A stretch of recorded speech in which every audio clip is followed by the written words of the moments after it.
Let's quickly make this Hexa spinner and export it as a real iOS activity indicator.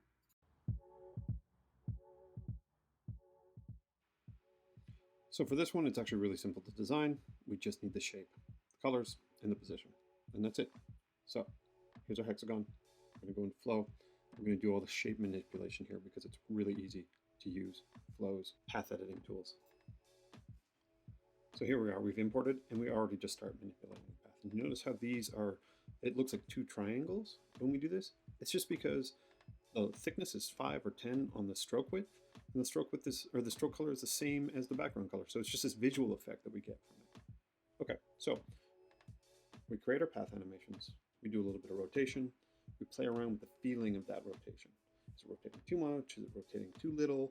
Is it too slow? Is it too fast? And then we just take that pattern and we start again. We edit the path, do a path animation, move that over, create a little bit of a gap, and keep going. What's really interesting is at this point, I really didn't like the animation, so I deleted most of it and I started again. And you can do that really easily with Flow because it's so easy to manipulate the timeline. There you go. And so the actual animation that we're trying to do is much simpler than I originally had been designing. Okay, so play around with the easing curves and we're good to go.